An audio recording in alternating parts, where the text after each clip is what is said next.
Welcome to the Practice Brave podcast. I am the host, Brianna Battles, founder of Pregnancy and Postpartum Athleticism and CEO of Everyday Battles. I'm a career strength and conditioning coach, entrepreneur, mom of 2 wild little boys, and a lifelong athlete. I believe that athleticism does not end when motherhood begins, and this podcast is dedicated to coaching you by providing meaningful conversations, insights, and interview topics related to fitness, mindset, parenting, and of course, all the nuances of pregnancy and postpartum. From expert interviews to engaging conversations and reflections, this podcast is your trustworthy, relatable resource for learning how to practice brave through every season in your life. Hey everyone, welcome back to the Practice Brave podcast. Today I am doing a solo episode because there was a post that I shared this past week that generated mostly good feedback, but it also pissed off a lot of people, which obviously happens all the time when you share and teach and do anything online. There's going to be people that are committed to misunderstanding you or making it about something that it's not. But today I want to talk to you about the state of what we see in the pregnant and postpartum athlete community, especially coming from the perspective of someone who has been in this realm for, when I was a pregnant athlete. So that was 13 years ago, and I started a business about 12 years ago where I started coaching more of that population. And over that time, we've seen a lot of different trends. So what I said that pissed off a few people and made others go like, oh my God, yes, like I was there, I remember, was, with all due respect, unless you were in the CrossFit mom scene between 2010 and 2015, you were not a victim of the strong narrative surrounding being a pregnant and postpartum athlete. And I went on in the post to talk about this pendulum swing that we've seen, but I want to acknowledge what it was like then. Okay. So if you were a CrossFitter during that era, whether you were a mom or not, you know that it was very much an empowering time for women in general. They were coming into a sport where weightlifting was being promoted. Strong was the new skinny. Paleo was being presented as a good way of eating. And it was all about like being as strong and as fit as you could be at that time. So when you saw women start to embark on motherhood, there were a lot of CrossFit moms that were getting pregnant, that were postpartum, and it was like peak sharing. And there just was like, it was such an interesting culture because we saw empowerment for the most part. We were seeing women really claim strength. And so then when they got pregnant, they did not want to let that go. They did not want to step away from that image. They did not want to let pregnancy be a hindrance. And then the messaging that we were given on one side was kind of like that fragility mindset and messaging, where it was like, don't lift over 20 pounds, don't get your heart rate over this or that. And obviously that never, ever resonated with a CrossFit mom athlete brain. And I'm saying CrossFit as someone who I've always been a little CrossFit adjacent. I've been very involved, but also not like directly involved. I've operated out of a lot of CrossFit gyms. I've trained there. I've run businesses there. I've worked with a multitude of CrossFit athletes. But that was the first demographic of women who truly claimed that idea of pregnant athlete and a postpartum athlete. They were like, yes, that is me. Like the bodybuilding community, they didn't really like claiming that. That was more of like a fit mom vibe. But CrossFit moms really resonated with the idea of pregnant athlete and postpartum athlete. And at the time, when I started talking about it, I mean, I bought domains, I started like sharing programs like over time, and people thought that was crazy. They're like, that doesn't like apply to anyone, like it was so niche. And now we've seen a whole community and media blow up around some of these identities, which is great. But what I want you to know is in 2013, specifically, it was not a thing. What we saw was moms who were participating in CrossFit who were like, yes, I am a CrossFit mom, and this is how I'm going to approach my training during pregnancy. I am not broken. Like they rebelled against the idea that we were fragile. because we're not fragile. Then or now, never, we're not fragile. Of course, there's sometimes some contraindications to exercise, but that's not what this is about, to be really clear. So we knew even then that exercise and the way that we trained was beneficial for mom and for our baby. We knew that. That was so embedded into how we train and what our belief systems were, which was in a lot of ways during that time, it was pretty dogmatic ways of training. Like there was an elitist mentality around how the CrossFit community ate and how they trained and what they did and the lifestyle of it. It just was. And so obviously we've seen a lot of growth there over the years for the most part. But back then, it was really like, this is what is right. This is what is healthiest. This is what is best. And this is what's going to make my labor and delivery really easy. This is going to let me bounce back. We were made for this. And it was just like a lot of confidence, which again, like this is a good thing. And it's a double-edged sword. Okay. Because when it comes to pregnancy and postpartum, as we know, if you're listening to this podcast, most likely, you know that there are many variables that influence the experience of pregnant and postpartum athletes.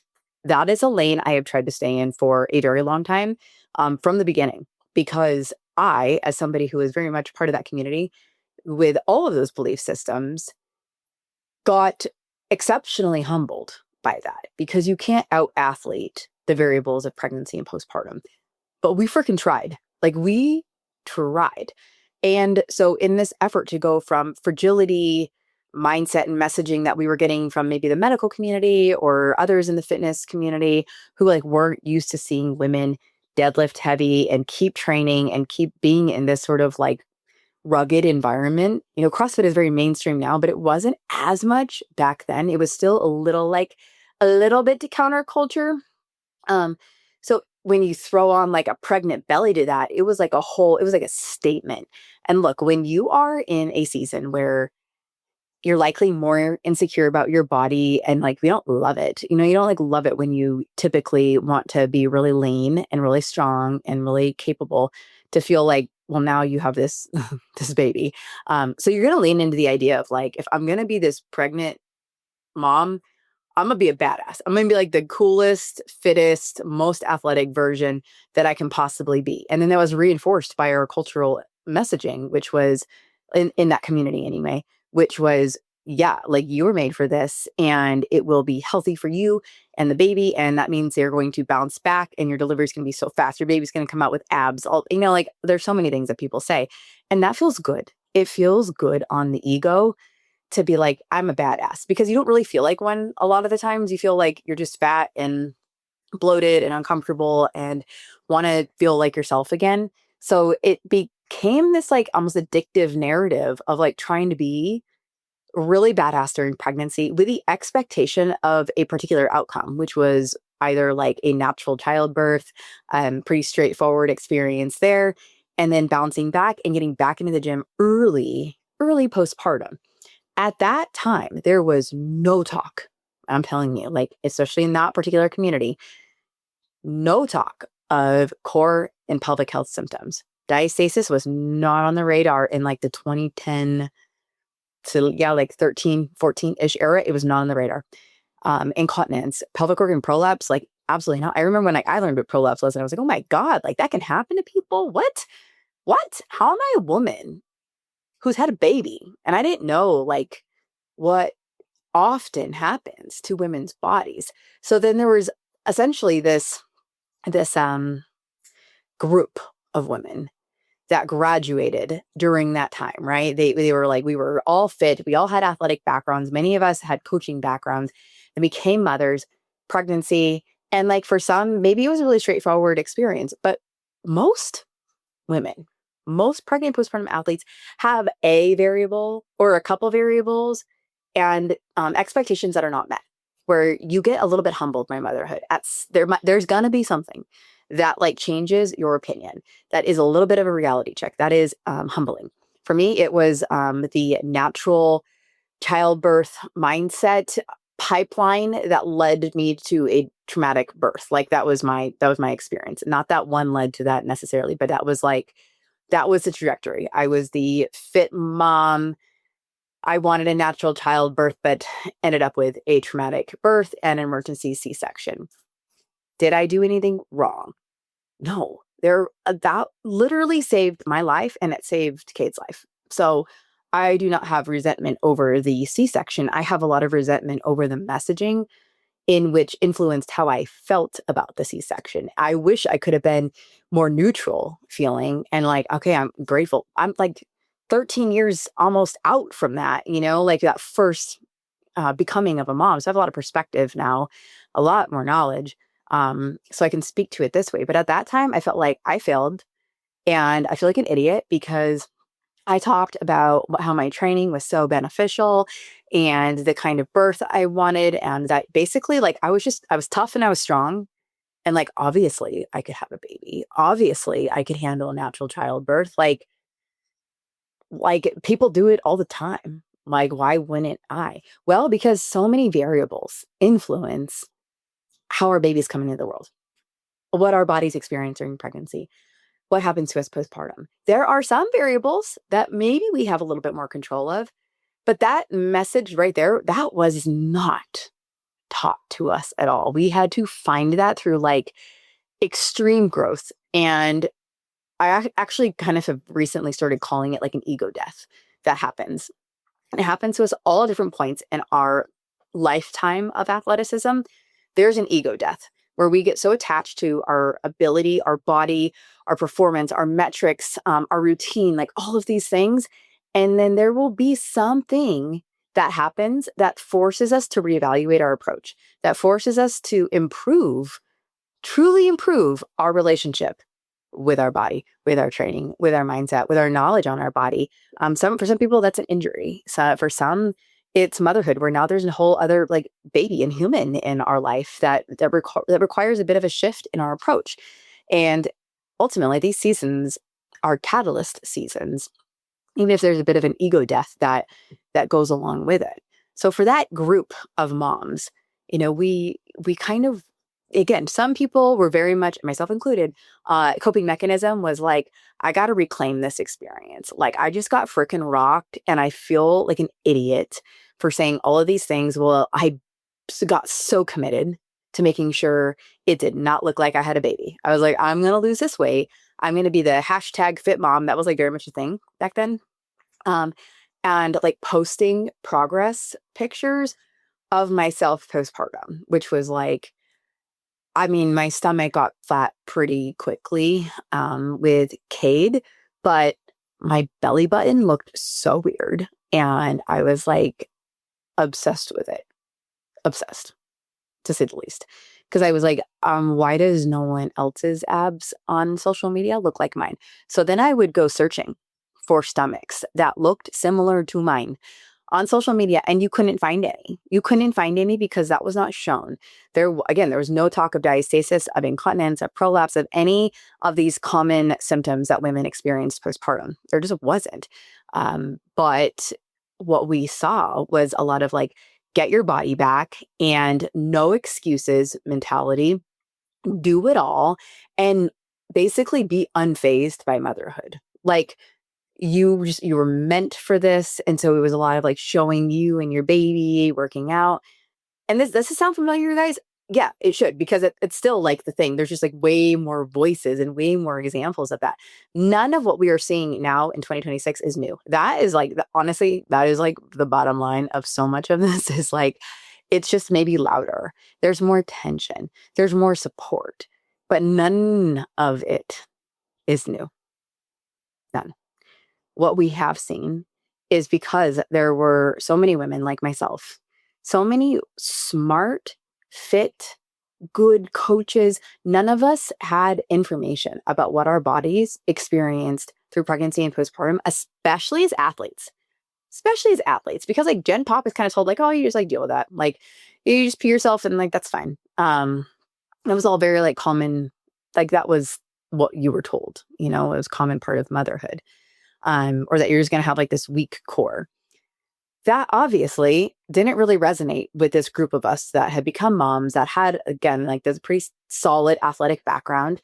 And we were coaches. We're like, why were we taught any of this? Oh, because our undergrad, graduate work, all of our certifications basically, stopped accounting for women being athletic after 22, right? Which is like when most women are done at the college level of playing.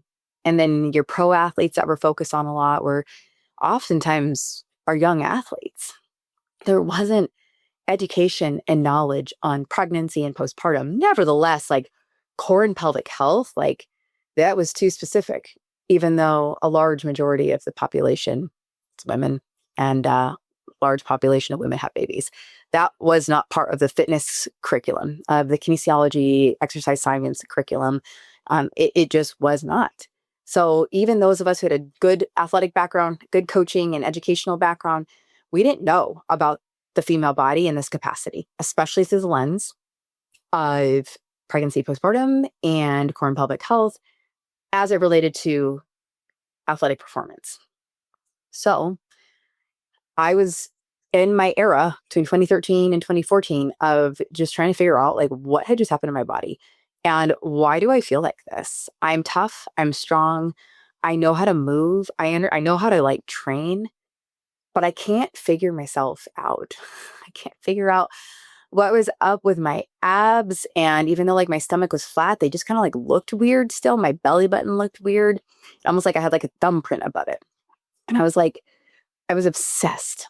I was absolutely obsessed. And so the more searching I did, the more I was able to find out. And then I went to my doctors. I went to so many different physical therapists, and they're like, oh, well, you have a hernia. And like, okay, maybe I did. But ultimately, what was wrong with my abs was I had a significant diastasis, like around that 12 centimeter mark. So I know like so many ladies freak out about the 2 centimeter diastasis. No, I had a really significant diastasis, and the abs were able to like approximate more over time. But like, again, this was not on the radar of knowing, you know, it just wasn't on the radar that our bodies would even experience that, because the expectation was you have a baby. It's no big deal. You were made for this. Bounce back and start hitting PRs again. Get back to your normal training routine. And for all my CrossFitters listening, my first workout back at like, I don't know, 4 to 6 weeks postpartum was Cindy. It's like the 5 pull-ups, 10 push-ups, 15 squats for 20 minutes. And I was like, oh, that's easy. It's like body weight workout.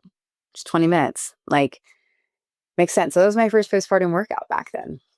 Didn't know. Like, and again, it's not about certain exercises being bad or a very particular timeline. It is about the idea that we had no idea what a big deal having a baby was from a physiological standpoint as one, but more importantly, like the psychological side of it and the long-term performance side of it. We know that if we injure our knee, that we're not just going to pick up where we left off after knee surgery. You have a gradual phased progression of rehab into strength, into more performance. That is basic freaking strength and conditioning. That is basic progressive overload. We apply that to every orthopedic consideration that there is. We do for a long time. And we understand how tissues heal and timelines in every other orthopedic capacity. But we weren't applying that to, the physiological event that is birth. Nevertheless, the idea that our bodies and hormones and everything had been influenced and changed over the last 9 months of pregnancy. Then you have baby vacate your body, regardless of how that baby comes out. Like, it's a big deal.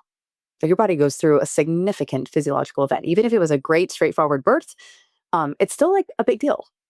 And there needed to be some idea of this is what we do after, to give your brain and your body and your long-term athletic performance the potential to like improve in a way where like there's less chance of a setback.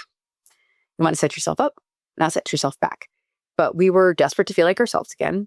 And this was not common knowledge. So we just kind of got back to it because that's what we saw other women do. That's what we saw other women on social media do. That's what we were told to do. It was so dogmatic in that community. And again, I'm talking about this CrossFit community because this was the era and the group of people in particular that claimed the pregnant athlete and the postpartum athlete title. This is not to be dismissive of other people that maybe feel like they were a victim of the strong, like, body back narratives. I'm talking about it through the athletic lens. And I can tell you, because literally I own all of the domains. I kind of like put the flag down on pregnant athlete, postpartum athlete, that terminology. And it was picked up on in the CrossFit realm. That's not to say that there were not other like Olympians and moms that were athletic that were doing this stuff. Yes, it's just I'm talking about like claiming the name, resonating with the name, hashtagging the names. Like that was the community that took to it. And I'm saying it that way. It's not to be dismissive of other people that were athletes or pregnant at the time or who also had shitty messages. Like we all did. It was shitty back then, period. Talking about it through the lens of this particular demographic, because it's a different breed. It's a different breed of female athlete, of mentality and of like belief system. Again, like there was a little bit of like, we all kind of had like this ego and a little bit of an elitist attitude back then. And again, it has evolved a lot in a lot of ways. But back then, especially as it related to motherhood, pregnancy, and training approach, all these things, it was like, this is the right way. This is the best way. This is the healthiest way. And if you're not in alignment with that, then like, what's wrong with you? And that just obviously feels shitty when you're already in a vulnerable season as a mom.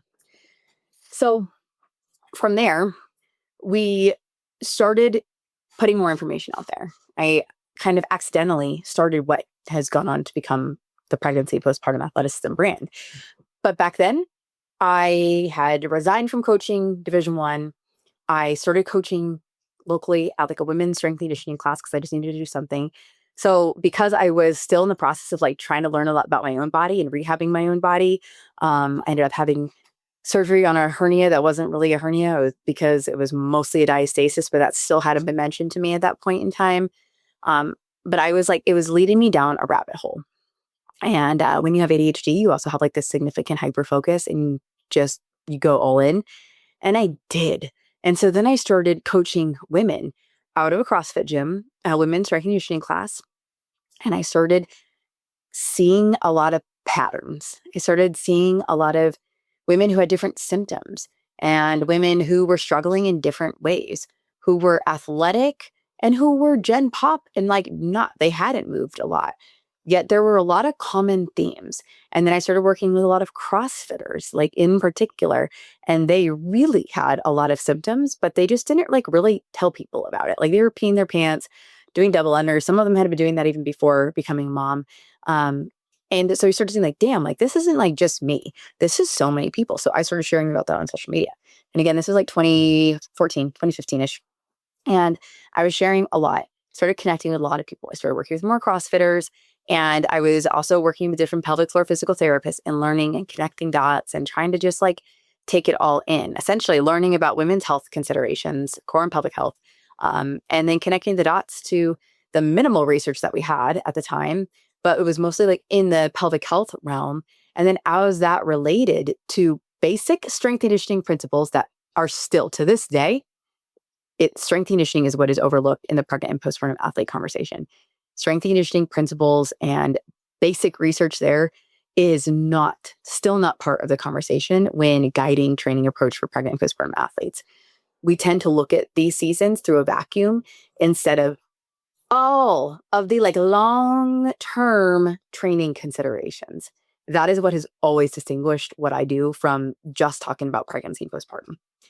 Because I got to be honest with you, like I don't love pregnancy and postpartum, but I freaking throw down for moms claiming the title of being an athlete across the lifespan. Lifetime of athleticism. Athleticism does not end when motherhood begins. And if I'm going to claim that and believe that like so hard, and if I'm going to live that myself, which I do, you better freaking believe I'm going to give a shit about pregnancy and postpartum because those are catalyst seasons. Those seasons are so pivotal for women. And yet we tend to look at how women train during those seasons through a vacuum. We look at it through baby safety and we look at them through physical ability. And I can tell you, if you know, like female athletes, we will throw down at any point in time. You can be bleeding, you can be struggling, you can be on your worst mental health day, you can be on your period, you can have like somebody close to you die, and you will still perform because you can. You have this override, and that has been trained into you. I was going to say like beaten into you. For some of us, maybe from an era of coaches that just really were hardcore on us, but like female athletes know how to perform under literally any physical, mental, and emotional circumstance. Pregnancy and postpartum does not have to be that. It doesn't have to be these seasons of like challenge and pursuit. And I say this as someone who works with professional athletes. I say this as somebody who supports women training the way that they want to train during pregnancy. Sometimes that means they are competing. They're doing a lot. They are pushing maybe quote traditional boundaries of training, and they have big postpartum goals. I want every woman to feel informed, supported, autonomous, and have a strategic game plan at an individualized level. That's going to look different from person to person to person, but the messaging and the undertones really freaking matter. It's taking the elitist out. It's taking the fragility out. It is taking the invincibility out. It is removing a lot of dogma and introducing choice, introducing education, and introducing ways for women to feel empowered that are not always attached to physical output and ability, but attached to the significant growth and maturity that is acquired in motherhood, starting in pregnancy. Improving our relationship with our body, with our training, with our mindset towards everything, towards our nutrition. Like there's just such an opportunity here. And so when I say that athleticism does not end when motherhood begins, what I'm talking about is saying like it doesn't end, but it's going to be different. And we've typically framed different as being bad. But what I see and what I have lived twice is that different will be one of the best opportunities for you, both as a woman and as an athlete. Both. And it's a lot easier when you freaking let it, when you don't resist it. Because like I certainly resisted it. I was like, I got to get back. I got to get back to like what I was doing, who I was, what I looked like, and all of this. And that was the messaging, right? And this messaging for so long was like body back, blah, blah, blah. And we did, because our identity and worth and self-esteem was so attached to what we looked like and what we could do. We've come a long way. Like we've had like the whole body positive movement. We've had like the fitness industry just expand in ways in messaging and how women are training and how ways women are identifying as athletes. We've seen more women in the media that are like showing what is possible through pregnancy and in their postpartum return to sport, the Olympics, to the octagon. Like I get to work with these women. It's been so freaking cool. Over the last 12 years, I've been able to work with so many amazing professional athlete women. And I have seen the top down effect of that. Like the women I've been able to coach at a high level, a lot of the themes remain constant for the people that I'm working with and coaching with at the more like Gen Pop level. And I try to share stuff on social media.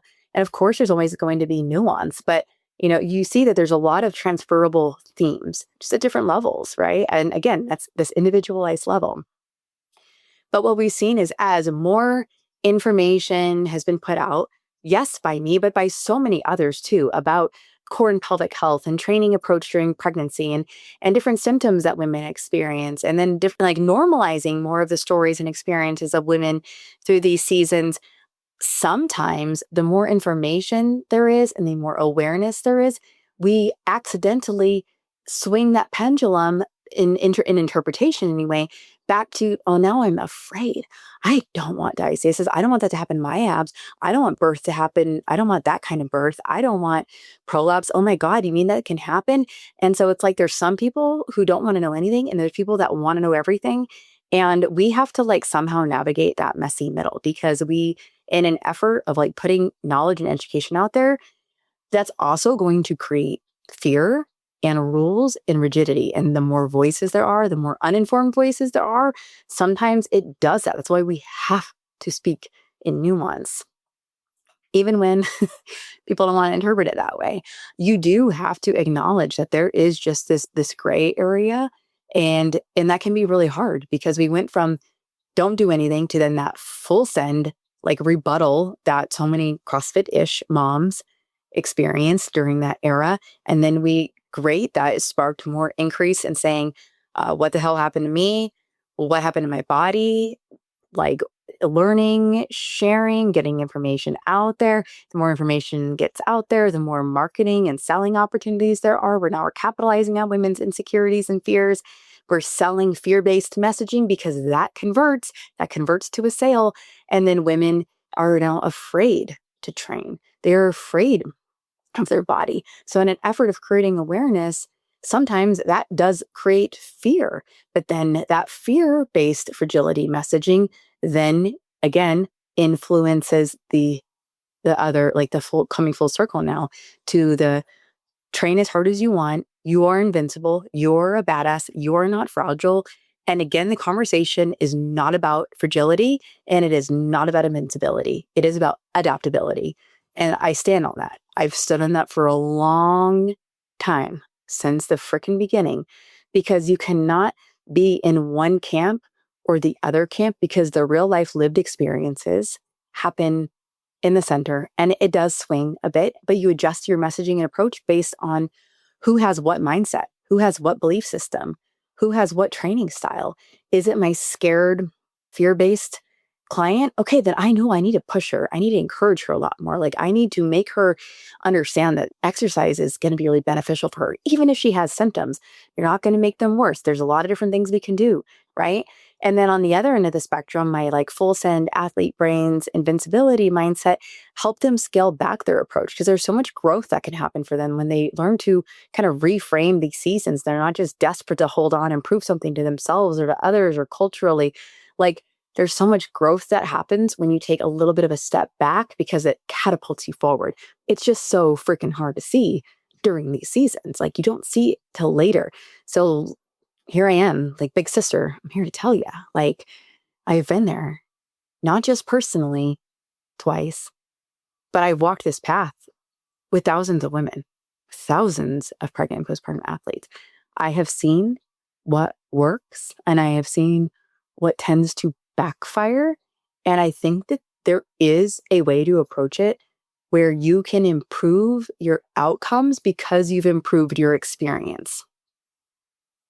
Okay. And I'm going to like just pause there for a second, because there are so many variables we cannot control during these seasons, but we can control our approach. We can control our mindset. We can control how we choose to show up during these seasons.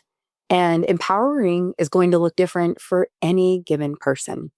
My goal has always been for women to feel supported so that they're not saying, why didn't I know? Why didn't anyone tell me?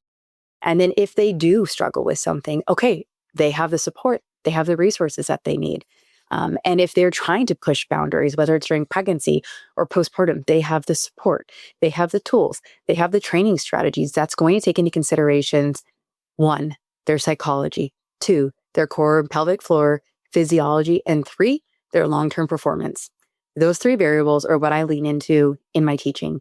Those are the 3 like main pillars that the pregnancy and postpartum athleticism coach certification is based around, right? Because you cannot work with a pregnant or postpartum athlete without acknowledging their mindset, their psychology, their core and pelvic health physiology, or their long-term performance goals. Everything has to be reverse engineered in terms of our messaging and training approach from those 3 lenses. And that's what I do. That is what differentiates a lot of the messaging and information I put out from, I think, the greater fitness community. And it's what we've been committed to for a long time. We've seen growth. We've seen interest. We've seen incredible women come through. We've seen a great intake or uptake in research and more interest being put into that. It is awesome. It is validating so much of what we understand about training during pregnancy and postpartum, that women are not fragile. And there are still other variables we have to keep considering when working with this population, because it is not just about looking at their experiences through the vacuum of pregnancy and postpartum. It is about their long-term mental health, core and pelvic health, and performance goals, and reverse engineering that process to improve outcomes. Context matters. Nuance matters. The real life lived experiences of what we see with pregnant postpartum athletes that is not always reflected. That's what really matters. That is what helps guide so much of the conversations that we need to have when it comes to improving the experiences of pregnant postpartum athletes, which then improves the long-term outcomes. If you can improve the experience, you're going to improve the outcome. And I think that is something that we just have to keep staying committed to. That's something my brand is committed to doing. And in some ways, it is different. It is different than what a lot of the industry does, because we want to be told, do this, don't do that, or hey, everything is safe. It's totally fine. You're a badass. Or, oh, maybe you should, do this and only follow these protocols and do this, don't do that, whatever. Like, it is about having a broader conversation. Why? Because that is coaching. That is basic freaking coaching, guys. And we overlook that because we want to create rules and parameters and guidelines and do this and don't do that and have a hot take and have a great headline. We want to sell shit. Like, yes, all of that's going to keep happening. But ultimately, we have to find a way to support women at an individual level in ways that considers the entirety of their experience, because our bodies experience a lot. Our brains experience a lot. Learning to manage expectations, give ourselves time. Coaching is acknowledging the whole person. It's acknowledging the art and the science. It's acknowledging timeline, patience, process, not just outcome, process. It talks about a macro cycle and then being able to reverse engineer that on more of a micro level. All of those concepts are typically left out of the conversation when we're talking about working with pregnant and postpartum athletes. That is what, we do differently. My master's degree is in coaching. I've worked with athletes for 20 years in a variety of different capacities, not just pregnant and postpartum athletes. And coaching is about guiding their longevity. It is about guiding their development mentally, physically, and emotionally. It's not just about guiding ability. It is not just about guiding tactics. It is about guiding the whole person. And the whole person oftentimes gets left out of this conversation when this is the most vulnerable time for a woman as her whole self to be considered. It is a most vulnerable time. She's going through a significant transformation in her identity, in her ability, in her body, in everything. And when she's only looking to others and she's comparing herself to that, she's comparing herself to what her expectation was versus like what her reality is. It's a lonely place to be. And athletes need to be understood. They need it to be supported. They need a game plan, especially when so many things feel outside of their control. And again, this is even when an experience is like really positive. It's still a significant transformation that they are going through in their life. And for so many women, this is the first time they have really been sort of forced to like look within and to reassess their relationship with their body and their approach and whatever. Maybe it's one of the first times they've been humbled or they've had a setback or they've had an injury or symptom and they want to feel like themselves again. And they should have the ability to feel like themselves again. They should have the support to feel like themselves again. They should be able to look beyond the headline and understand the nuances and understand the context and understand the very much real experiences of the majority of pregnant postpartum athletes. It's not these narratives and stories of women being badasses all through pregnancy and immediately getting back to the gym or to their sport early postpartum. Of course, there's exceptions. I work with the exceptions. And when you train like you're not the exception, you have more of a likelihood of becoming it. Something I tell a lot of my athletes of all different abilities and goals. There is a lot to be gained by reassessing your athleticism, your identity as an athlete during these seasons. You are not fragile. Not fragile. And you're not invincible. You are allowed to change. You are allowed to evolve. You are allowed to be adaptable. And that is what needs to be coached, is the adaptability. What does adaptability look like? It's being adaptable in our mindset and our belief systems. It's being adaptable in our training approach, because we're now taking into consideration the changes to our body, maybe some of our core and pelvic health predispositions, maybe some we're understanding how our body is changing through those seasons, because nobody taught us that stuff. We don't know. And then we're making training adjustments on behalf of our long-term performance goals, not just short-term current ability, because current ability, of course, we can perform. Of course, you know how to do that. Your athleticism doesn't just like go away. Your mental grit, that doesn't go away. You're always tough. You're always strong. You're always fit. You're always capable. It doesn't go away. But being able to leverage it is the gift. Being able to reverse engineer this process with long-term performance goals in mind, because my coaching, I give way more of a shit about what you're able to do a year postpartum than what you're doing during pregnancy. That is the lens in which I coach you through. Not like how much are you able to keep doing during pregnancy, but what are you wanting to do postpartum at a year, and how do you want to feel when you're doing that? So I talk a lot with my competitors about that when we're trying to kind of figure out when they want to return to competition again. It's how do you want to feel? It's not just, are you going to be able to compete? They will always be able to throw down. Always. How do you want to feel? That's the difference. That is the difference. How do you want to feel when you're performing? You want to feel really fully confident in your body and your ability and the training you've put in. Your readiness. You want to have full athletic and mental readiness. And with that, there's a lot of reverse engineering that has to go on in terms of getting them ready to peak at the right time.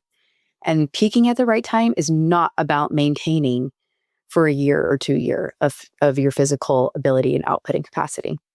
That's not good program design. That's not periodization. Again, that goes against all principles of strength and conditioning when we're talking about, coaching people and helping them reach peak performance. I care about what women are doing long term, how they want their bodies to feel long term, not just in these short seasons, not just based on what is safe for their body and their baby or what they're physically able to do, but what they are physically and confidently, without symptoms, or at least with really well-managed symptoms, able to do a year postpartum or 10 years postpartum or 50 years postpartum. That is what I care about. Again, it's not just about pregnancy and postpartum. It is about a lifetime of athleticism. I'm here to support girls and women across their lifetime of athleticism. And I understand so personally, so professionally about what catalyst seasons pregnancy and postpartum are. And that is why I've stayed committed to improving the messaging and the belief systems and the advice that women are given. And honestly, the coaching education that coaches have access to.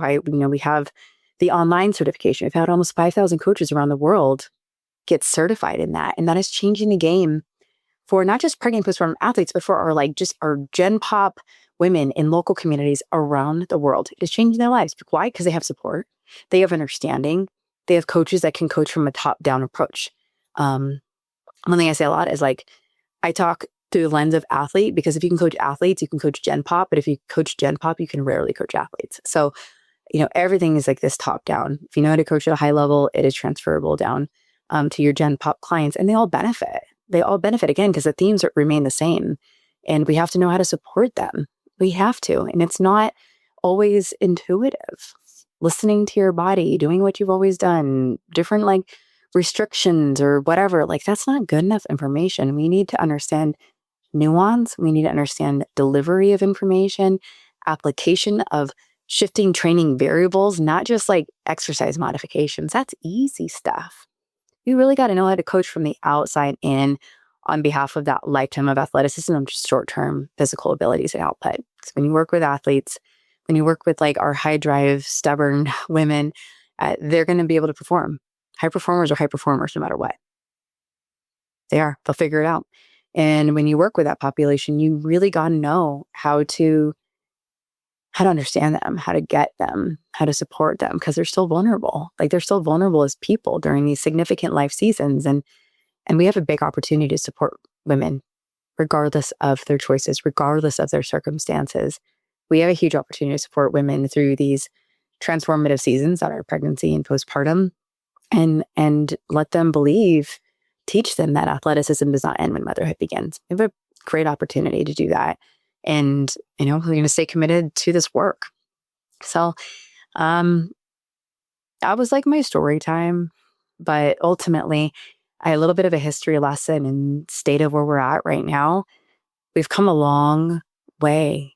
And sometimes we're still missing the mark. Sometimes we still have to remember like the person, not just the ability, it's the person and what like really actually matters. We zoom out first, so then we can zoom in.